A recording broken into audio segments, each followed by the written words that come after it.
এই কলমি শাক দিয়ে আমরা অনেকেই ভাজি খেয়েছি, শাক ভাজি খেয়েছি, বড়া খেয়েছি, কিন্তু আজ আমি এই কলমি শাকের ডগা দিয়ে শুকনা মাছ দিয়ে মানে শুটকি মাছ দিয়ে তরকারি রান্না করব।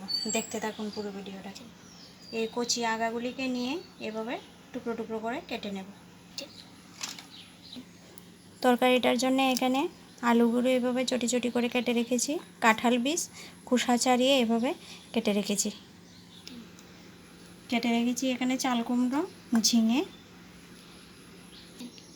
আমি তো এই কটা সবজি নিয়েছি, আপনারা চাইলে এখানে বেগুন, মিষ্টি কুমড় তাও দিতে পারেন, কিন্তু আমার কাছে এখন বেগুন নেই আর দিলাম না। এই কটা দিয়েই আমি তরকারিটা রান্না করব। কড়াইতে তেল গরম হয়ে গেছে, দিয়ে দিচ্ছি পেঁয়াজ কুচি। পেঁয়াজগুলি হালকা ব্রাউন হয়ে গেলে শুটকি মাছটা দিয়ে দেব। শুটকি মাছগুলি এভাবে ভালো করে পরিষ্কার করে ধুয়ে নিয়েছি, দিয়ে দেব তেলে। পেঁয়াজ কুচিগুলি হালকা ব্রাউন হয়ে গেছে, দিয়ে দেব শুটকি মাছগুলি।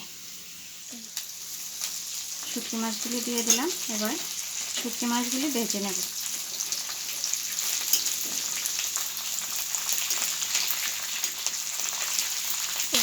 শুটকি মাছগুলি ভাজি হয়ে গেছে, দিয়ে দেব বেটে রাখা মশলা।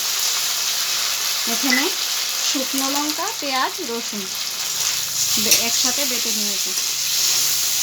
মশলাটা হালকা নেড়ে চেড়ে তারপর দিয়ে দেব কেটে ধুয়ে রাখা কলমি শাকের ডগা আর বাদ বাকি সবজি। এবার হালকা কষিয়ে নেব। দিয়ে দিচ্ছি হলুদ গুঁড়ো, দিয়ে দিচ্ছি কাশ্মীরি লঙ্কা গুঁড়ো, কালারের জন্য দিয়ে দিলাম কাশ্মীরি লঙ্কা গুঁড়ো। এবার ভালোভাবে কষিয়ে নেব সবজি সবকটাকে। সবকটা সবজি কষিয়ে নিয়েছি, এবার ঢাকা দিয়ে 5 মিনিটের মতো সেদ্ধ করে নেব। ঢাকাটা উল্টে নিলাম। সবজিটা সেদ্ধ হয়ে গেছে, এবার নুনটা দিয়ে দেব। দিয়ে দিচ্ছি পরিমাণ মতো নুন। আপনারা ভাবতে পারেন নুনটা পরে দেওয়ার কারণ কি, আসলে অনেক সবজি মজে যায়, আর মজে যাওয়ার পরে নুনটা অনেক সময় আইডিয়া থেকে একটু বেশি হয়ে গেলে তরকারিটা খাওয়া যায় না। তাই আমি সবজিটা ভালোভাবে মজিয়ে তারপর নুনটা দিয়েছি, যাতে নুনের ব্যালেন্সটা একদম ঠিকঠাক থাকে। নুনটা দিয়েছি, এবার ভালোভাবে কষিয়ে নেব। তরকারিটা পুরোপুরি রেডি হয়ে গেছে, এটাতে ঝুল রাখবো না, এভাবে মাখো মাখোই নামিয়ে নেব। এবার নামিয়ে নিচ্ছি।